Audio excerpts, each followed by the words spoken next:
When the strongest alien in the academy chose to humiliate a human girl, he had no idea he was challenging someone who had already survived war.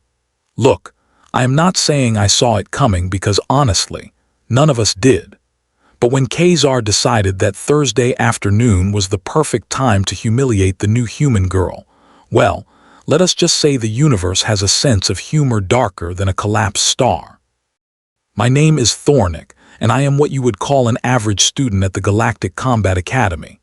Average height for a Kaltoran, average grades, average everything really, which means I am smart enough to keep my head down and my mandibles shut when trouble starts brewing. And trouble? Oh, trouble was definitely brewing in Training Hall 7 that day. The hall itself is massive because of course it is. Vaulted ceilings that could fit 3 cruiser-class ships stacked on top of each other. Reinforced floors that have seen more blood than a military hospital and enough weapons lining the walls to start a small war or end one. The air always smells like ozone, sweat, and what I can only describe as fear mixed with determination. It is not pleasant, but you get used to it. There were about 40 of us in the hall that day running through our usual conditioning routines. Well, most of us were. Krexar was not. Krexar never did anything usual. He stood at the center of the sparring circle, all 7 FT and 4 in of pure Vorthian muscle, scales gleaming under the harsh training lights like polished obsidian. His chest was broad enough to use as a landing pad, and his arms, all 4 of them, were crossed in that way that screamed, "I'm about to make someone's day significantly worse." His crest was fully extended too, which for Vorthians is either a mating display or a threat display. And trust me, nobody was in the mood for romance. Krexar had a record at the academy and not the good kind. 17 students sent to medical bay in 6 months. 0 disciplinary actions because his family had the kind of political connections that made instructors look the other way. He was a champion back on Voria Prime, which apparently gave him the right to treat everyone else like training dummies. And then there was Jenna Reeves, human female, roughly 5 feet and 6 in tall, which is laughably small by academy standards. She weighed maybe 130 lb, soaking wet, and had this brown hair she kept tied back in a simple tail. No scales, no exoskeleton, no natural armor plating whatsoever, just soft pink skin that looked like it would tear if you sneezed on it too hard. She had been at the academy for 3 weeks, kept to herself mostly, and had the kind of quiet presence that made you forget she was even in the room, which was precisely why Krexar noticed her. I think bullies have a radar for the quiet ones. "Hey, human," Krexar's voice boomed across the hall, and I swear the temperature dropped 5 degrees. Everyone stopped what they were doing. You could have heard a feather hit the floor. If anyone had feathers, I have been watching you. You move like a sick grinder cub. Pathetic. Jenna was at the weight station setting down a bar that, okay, fine, was probably lighter than what the rest of us were using. She turned slowly and her face was blank. Not scared, not angry, just blank, which should have been Krexar's first warning, but he was not exactly known for his observational skills. "I am talking to you, Meetsek." He continued strutting toward her like he owned the place, which given his family's influence he kind of did. 3 weeks here and you have not sparred once. Afraid you will break. Not interested. Jenna said. Her voice was quiet, calm with this accent that made every word sound clipped and precise. Earth accent, North American region. If my Xenol linguistics classes taught me anything, Krexar laughed, and it sounded like rocks grinding together. Not interested. You do not get to be not interested, human. This is the Combat Academy. You either fight or you leave. So what will it be? He was right in front of her now, looming over her like a mountain over a pebble. The size difference was absurd. Comical even. "I would rather not," Jenna said, still in that same calm voice. She took a step back, hands at her sides, non-threatening, submissive even. And that was when Krexar made his mistake. Circle. Now he pointed to the sparring ring with one of his lower arms. "Unless you want everyone here to know that humans are as weak as they look, which, let us be honest, you are." The crowd had formed now. Students from 6 different species, all watching, some with their communication devices out to record. Because nothing says quality education like watching someone get demolished for entertainment, right? Jenna looked at the circle, then back at Krexar. then over to where Instructor Velthos was standing on the observation platform, reviewing something on his data pad. The instructor, a lanky thresh with too many joints in his arms, had not even looked up yet. "Fine," Jenna S. Aid and walked toward the circle. And that, my friends, is when I should have known better. Now, before we continue with what is about to become a lesson in cosmic humility, let me give you some context, because context matters when you are about to witness an educational beatdown. Humans had only been accepted into the Galactic Combat Academy for about 2 years. 2 years. That is nothing in galactic terms. The Academy itself has been around for 3 centuries, training the finest warriors, tacticians, and security specialists in known space. Graduates go on to lead planetary defense forces, command fleet security divisions, and protect high-value targets across the galaxy. This place does not just have a reputation, it has the reputation. If you can survive 4 years here, you can write your own ticket anywhere in civilized space. So when the Terran Federation finally got their membership approved and started sending candidates, we were all curious, sure, but also deeply skeptical. Humans were new to the galactic stage, only made contact 40 years ago, and their physiology was, how do I put this, delicately, underwhelming. No natural weapons, no armor, mediocre strength by most species standards, and they came from a world with embarrassingly low gravity. 1G, I have seen cargo moons with higher gravity than Earth, but the Galactic Council has quotas and diversity initiatives. So here we were sharing training halls with beings who looked like they would snap in a stiff breeze. Krexar, on the other hand, was Academy royalty, if you can call it that. Undefeated in 32 official sparring matches, winner of the Vorthian Tricontinental Combat Championships for 3 years running before he even enrolled here. His family controlled half the mining operations in the Vorthian system, which meant credits, which meant influence, which meant he could put 17 students in medical bay and face exactly 0 consequences. Oh, the academy administrators would make concerned noises and file reports, but nothing ever stuck. The Vorthian embassy would make a call, some credits would change hands, and suddenly the incident was just an unfortunate training accident. Most of us had learned to stay out of his way. It was simple survival mathematics. Jenna, though she was a ghost, in 3 weeks I had heard her speak maybe 10 times, always brief, always polite. She showed up on time, completed every assignment, never complained, never stood out. During combat drills, she practiced forms alone in the corner. During tactical briefings, she took notes quietly. During meals, she ate by herself, reading something on her data pad. The instructors barely seemed to notice her, which I assumed was exactly how she wanted it. Instructor Velthos was typical academy staff, which is to say he was competent but jaded. 20 years of teaching had given him the emotional range of a scanning computer.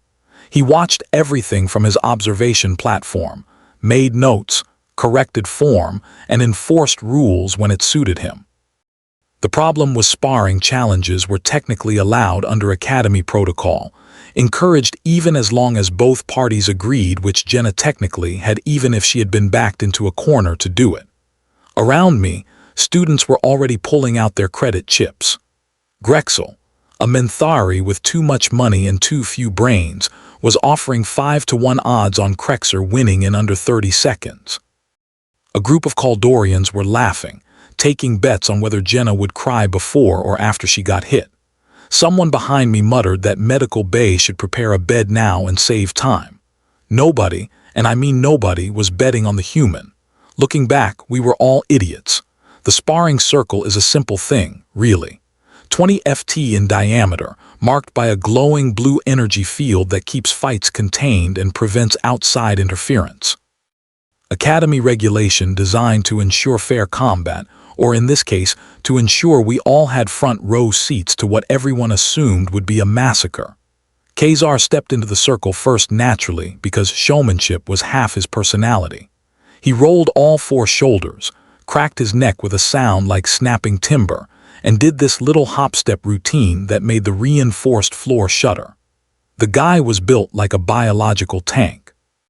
His scales were dark green with black striping, polished to a sheen that caught the light with every movement. Each of his forearms was thicker than Jenna's entire torso, corded with muscle that rippled under his hide. His tail, easily 6 ft long and tipped with a bony club, swayed behind him like a wrecking ball, looking for a building. Then Jenna stepped in, and the contrast was so absurd I almost laughed. Almost. She was wearing standard academy training gear, gray synthetic fabric that fit loose on her small frame. No armor, because this was supposed to be a light sparring match, though I doubt anyone told Krexar that. Her arms were bare from the elbows down, and I could see they were toned thin with visible veins running under that pale skin. Her hands were taped at the knuckles, which seemed optimistic. What was she planning to do? Punch? She would break every bone in her hand before she dented his scales. The crowd had swelled now, easily 60 students forming a semicircle around the ring. The noise level rose, voices chattering in a dozen languages, translation implants working overtime. The energy in the hall shifted from routine boredom to anticipation. Blood sport has always drawn a crowd, no matter the species. Up on the observation platform, Instructor Velos finally looked up from his data pad. His 3 eyes narrowed, focused on the circle, and I saw his hand move toward the emergency stop control. But then he hesitated, probably running the same calculation everyone else was, that this was technically legal, technically consensual, and technically not his problem until someone got seriously hurt. He lowered his hand, watching, waiting. Big mistake. Krexar raised all 4 arms, flexing for the crowd, his crest fully extended in threat display. Try not to die too quickly, human. I want to enjoy this.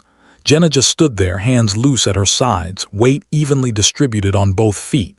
Her face was still blank, but her eyes were tracking everything. Krexar's stance, his weight distribution, the way his tail moved, where his hands were positioned. She was reading him like a technical manual, calm and clinical. Ready positions, Belthos called out, his voice amplified through the hall speakers. He sounded bored. Krexar dropped into a combat stance, all 4 arms raised, claws extended. Jenna did not move. She just stood there loose, relaxed, like she was waiting for a transport shuttle. That should have been warning number 2. Begin, Velos announced. And the galaxy started learning a very painful lesson about humanity. Krexar moved fast. I will give him that. For a being that size, he could really move. He closed the distance in 3 massive strides, all 4 arms coming down in a hammer strike that would have turned Jenna into a very flat, very dead pancake. Except she was not there anymore. Jenna slipped to the side, and I mean slipped like water flowing around a rock.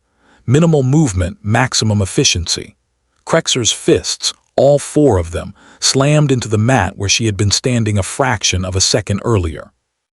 The impact sent a shock wave through the floor that I felt through my feet before Krexar could recover. Jenna moved in, not away.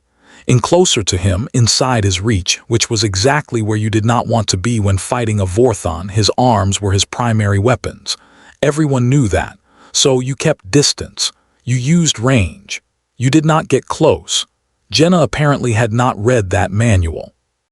Her elbow, and I am talking about her fragile little human elbow, snapped up and caught Krexar right in the gap between his chest plates, just below where his secondary arms connected to his torso.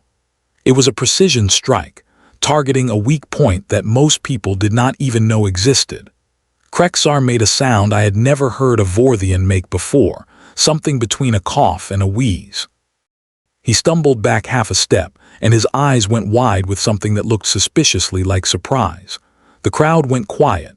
Not silent, but that shocked kind of quiet where everyone is trying to process what they just saw and failing.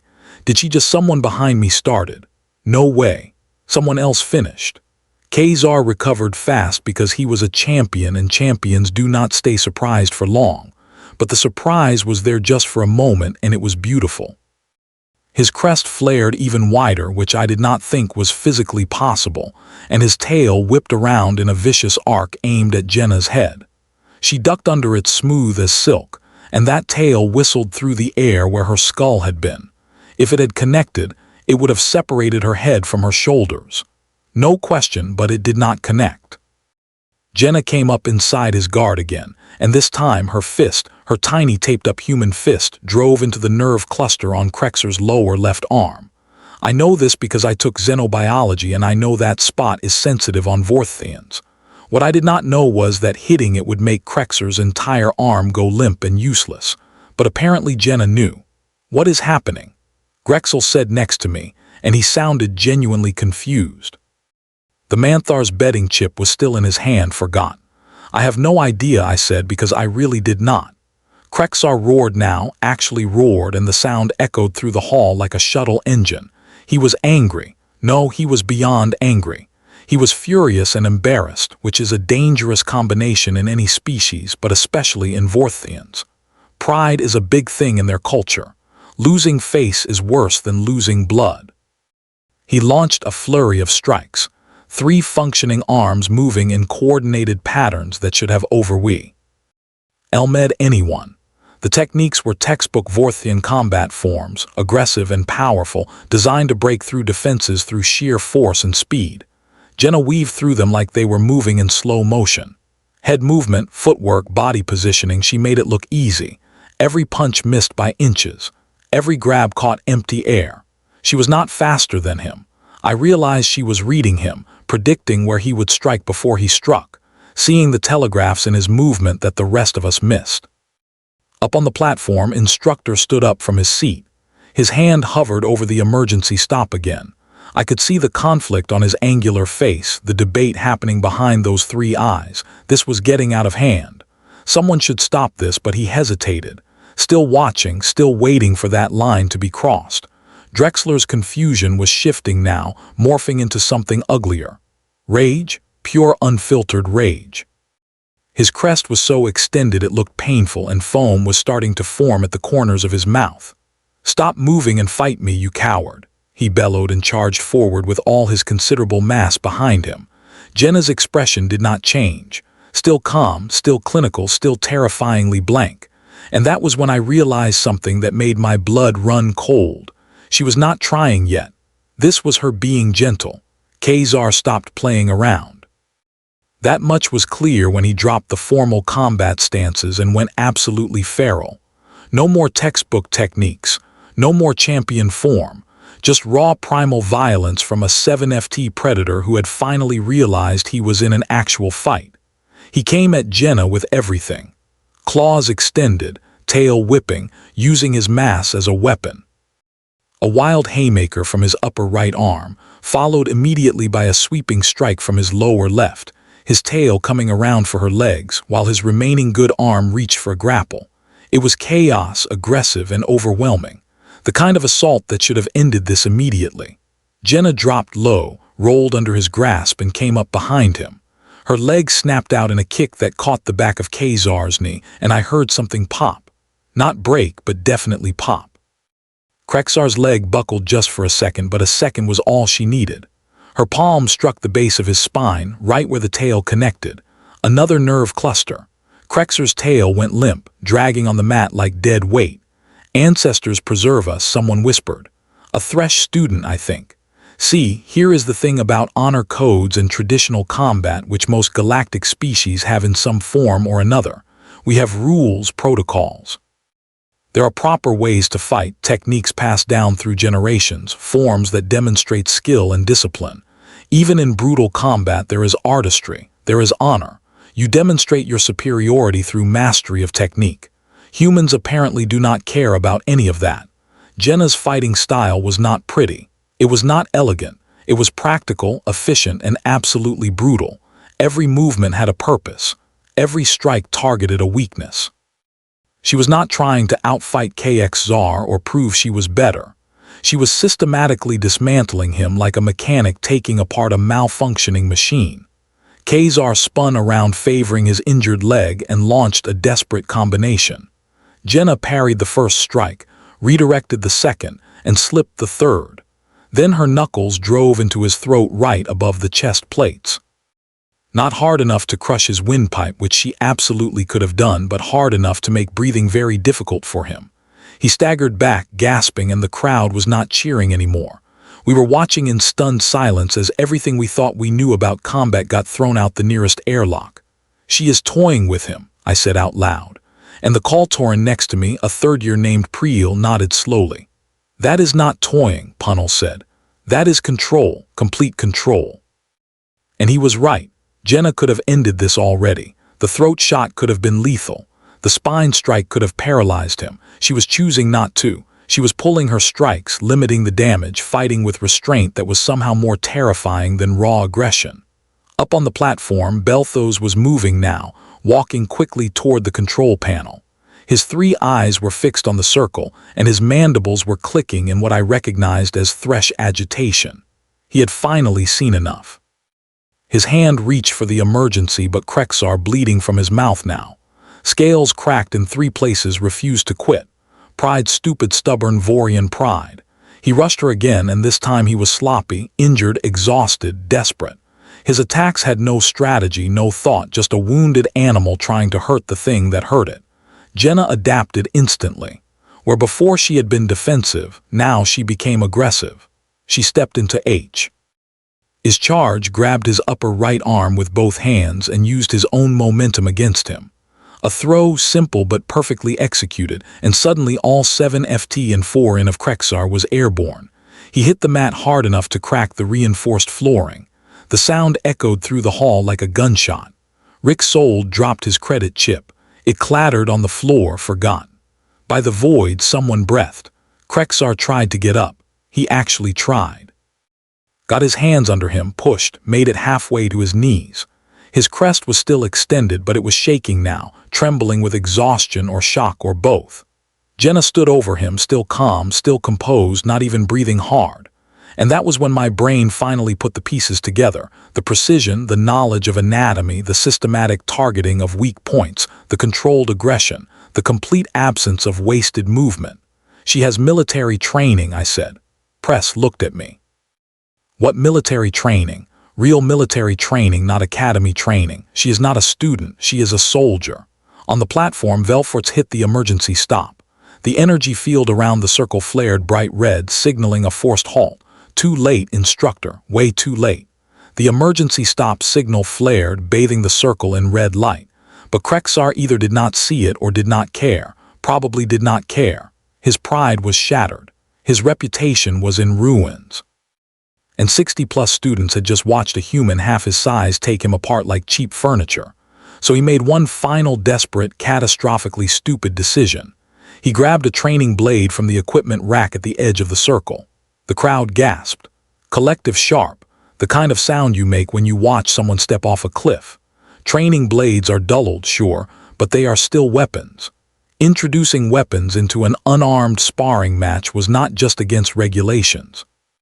It was grounds for immediate expulsion, or it would be if you were not the son of a mining baron with political connections. "Krexar, stand down immediately." Vila's voice boomed through the speakers, but he was still 20 FT away from the circle controls, and the emergency stop was not instantaneous. It needed a manual override, which meant precious seconds. Seconds. Krexar used to lunge at Jenna with the blade extended. Here is what I expected to happen. I expected Jenna to retreat, to get out of range, to call for help, to do literally anything a sane person would do when a 7 FT armored alien came at them with a weapon. Here is what actually happened. Jenna moved forward. She closed the distance before Krexar could build momentum, stepped inside the arc of his swing, and caught his wrist with both hands. Her whole body twisted using leverage and mechanical advantage. And there was this awful wet cracking sound that made my stomach turn. Krexar's wrist snapped, not broke, snapped. Bones separated, ligaments tore, and the blade clattered to the mat. But Jenna was not done. Her knee came up fast and brutal into Krexar's midsection, right into the solar plexus equivalent, where all the nerve clusters bundled together. The air exploded out of his lungs in a horrible wheeze. His legs gave out. He was falling, and Jenna rode him down, controlling his descent with one hand while her other elbow drove into the side of his head. Not the temple. That would have killed him, but right behind the auditory ridge where the skull was thickest, where the impact would cause maximum disorientation with minimal permanent damage, Krexar hit the mat face first. His crest collapsed flat against his skull. His breathing was ragged, wet, wrong-sounding. Blood pooled under his face, dark green against the gray mat. One of his secondary arms was bent at an angle that made my spine hurt just looking at it. The energy field dropped. The LOS vaulted over the railing, moving faster than I had ever seen a thresh move. His medical emergency beacon already active and screaming. The high-pitched wail filled the hall, calling for immediate medical response. The arena went silent. Not quiet silent. 60 students, 6 species, all of us capable of making sound. And nobody made a single noise. We just stood there staring, trying to process what we had just witnessed. Jenna stood over Krexar's unconscious body, chest rising and falling in measured breaths. Her hands were still taped. A little blood on her knuckles. Might have been hers, might have been his. Her training uniform was barely wrinkled. She looked down at Krexar with an expression that I can only describe as disappointed. Not satisfied, not triumphant, disappointed, like this whole thing had been a waste of her time. "Step back now," Bilthas ordered as he reached the circle, his voice tight with controlled panic. Medical drones were already descending from the ceiling, scanners active, trauma supplies deployed. Jenna stepped back. 2 precise steps, hands at her sides, waiting. "I told him I would rather not," she said. Voice was quiet, calm, exactly the same tone as before, like she had just declined an invitation to lunch, not put the Academy starfighter in critical condition. The medical team swarmed Krexar. Stabilization fields activated. BM monitors beeped. Urgent warnings. Someone was shouting about internal bleeding and fractured skeletal plates. Belfos turned to Jenna, his 3 eyes wide, his mandibles clicking rapid fire. "You do not move. Do not say anything. Security is on the way." Jenna nodded once, compliant, cooperative. I looked around at my fellow students. Grexel's mouth was hanging open. Renal's scales had gone pale. A Kaldorian in the back was actively shaking. And me? I could not stop staring at Jenna's hands, still taped, still ready, like she had been prepared for this exact situation all along, like she had known exactly what would happen when Krexar pushed her into that circle. And I realized with cold certainty settling in my gut that she had tried to warn him. She really had rather not. The medical team had Krexar on a hover stretcher within 90 seconds, which is impressive response time even by Academy standards. His vital signs were stable but concerning. 3 cracked ribs, fractured wrist, severe concussion, dislocated shoulder, and enough soft tissue damage to keep him in regeneration therapy for at least a week, maybe 2. He would live. He would recover. But his undefeated record was now very, very defeated. Security arrived next. 2 hulking Braun guards in full tactical gear, which seemed excessive until I remembered they had no idea what they were walking into. For all they knew, there was an active threat situation. When they saw Jenna, all 56 in of her standing calmly with her hands visible. I swear one of them looked confused. "This is the individual." The lead guard asked Belfos, his voice, a deep rumble that vibrated through the floor. "Yes," Belfos said, and he sounded tired. So very tired. The guard looked Jenna up and down, then looked at the blood on the mat, then back at Jenna. "Understood. Miss, you will need to come with us for questioning." Of course, Jenna said, polite, cooperative, like she was being asked to fill out paperwork, not being detained after hospitalizing a fellow student. "Wait." Velois held up one long-fingered hand. He turned to Jenna and his voice dropped low, meant only for her, but we were all close enough to hear. "Before you go, explain. You have been here 3 weeks. No sparring, no combat drills, nothing." Then this how Jenna was quiet for a moment, and for the first time I saw something other than blank composure on her face. Resignation maybe, or acceptance. I tried to avoid this. She said I told him I would rather not. I meant it. That does not answer my question. Terran Federation Marines. Jenna said simply 8 years, 3 combat deployments, close quarters combat instructor for the last 2. I came to the academy because I wanted to learn command and tactics, not because I needed combat training. I already have that. The silence that followed was deafening. Velo's mandibles stopped clicking. He just stared at her. "You are military," he said finally. "Was military. Honorably discharged 6 months ago. All of this is in my application file." "Your file says you have prior self-defense training." That is technically accurate, Jenna said. And I swear I detected the faintest hint of sarcasm. Marines do learn self-defense. Among other things, I felt my world tilt slightly. We had all seen the human application files when they first arrived.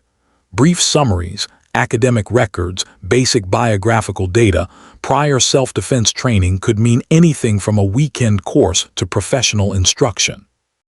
We had assumed weekend course because why would we assume anything else?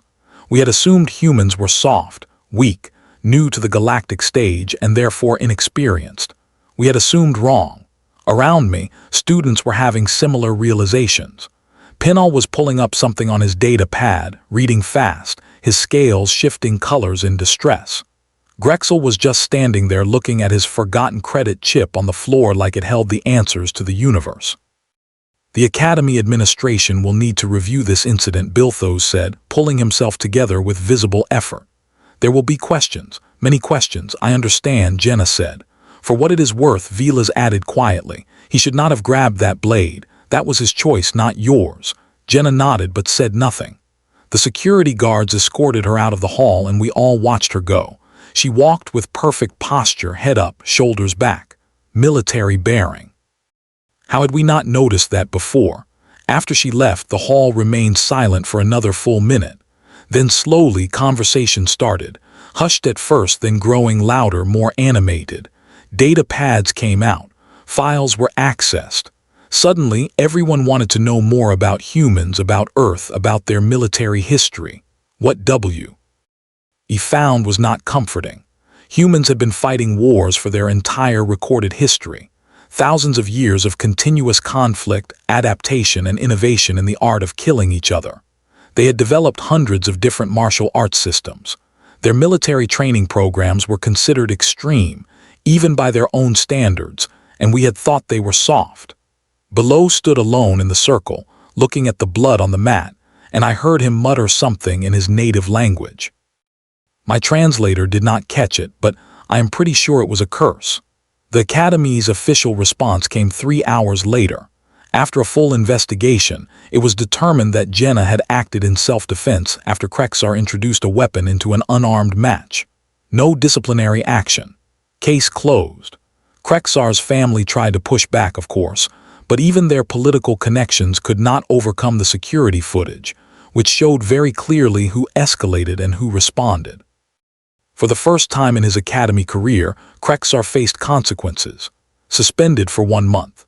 Mandatory anger management counseling, probationary status, and the entire student body learned a very important lesson about making assumptions. So, here we are 2 months later, and I am still thinking about that day in Training Hall 7. Funny how one fight can change your entire perspective on reality. I see Jenna around campus regularly now. She still keeps to herself mostly, still eats alone, still takes notes quietly during tactical briefings. The difference is that nobody bothers her anymore, not even a little. Students give her space, not out of fear exactly, but out of respect. The kind of respect you give to someone who has proven they are exactly as dangerous as they need to be, and not one bit more.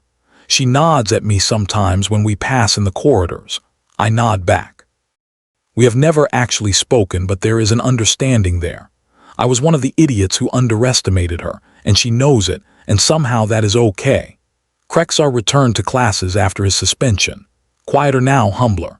He actually apologized to 3 of the students he had previously hospitalized, which shocked everyone who heard about it. He still trains hard, still competes, but the arrogance is gone, replaced by something that looks suspiciously like wisdom. Getting dismantled by someone half your size will do that, I suppose, teaches you that strength is not just about muscle and scales. The academy has changed too, subtly but noticeably. Instructors pay more attention to the human students now, not with suspicion but with genuine curiosity. What else have we missed? What other assumptions have we made? Combat curriculum has been updated to include human martial arts as an elective. It is popular. Turns out a lot of species are interested in learning how to fight efficiently without relying on natural advantages.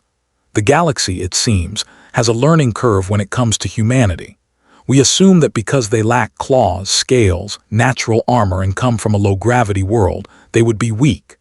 We forgot to consider that maybe, just maybe, a species that had to survive without those advantages might have developed other skills, better skills. Humans are persistence hunters. We know this now. They evolved chasing prey across vast distances until it collapsed from exhaustion. They are endurance specialists who learn to use tools, tactics, and intelligence to overcome physically superior opponents, because on Earth everything was a physically superior opponent and they got very, very good at winning. Anyway, I watched Jenna sometimes during sparring drills. She has started participating now, working with students who ask nicely and approach respectfully. She is a good teacher, patient and precise. She pulls her strikes, controls the engagement, makes sure everyone learns without getting hurt, just like she tried to do with Krexar before he made his choice. The human delegation to the academy has grown. 15 new students arrived last month. More are expected next semester. The Galactic Council fast-tracked several applications, apparently deciding that having humans in the academy was suddenly a very good idea. Funny how quickly politics shift when reality slaps you in the face. I graduated last week, top 15% of my class, which I am proud of. I have accepted a position with a multi-SE security firm operating in the neutral zones. Good pay, decent benefits, exciting work. During my exit interview, the career counselor asked if I had any advice for incoming students. I thought about it for a moment and smiled. Yeah, I said, do not pick fights with humans, and if one of them says they would rather not, believe them.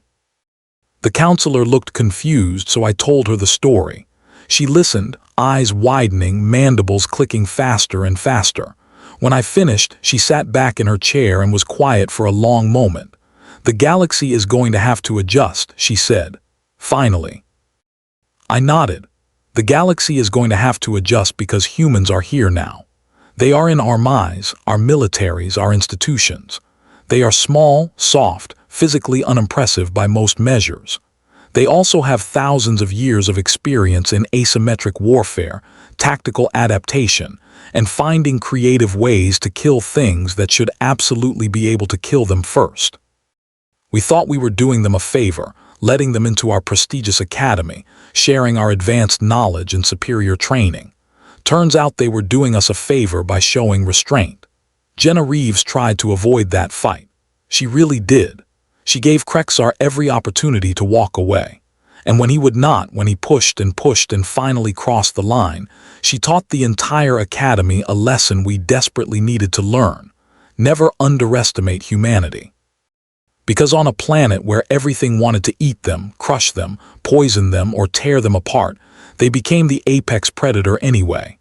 Not through strength, through stubbornness, intelligence, and a terrifying willingness to do whatever it takes to survive. Welcome to the galactic community, humans. We are very glad you are on our side.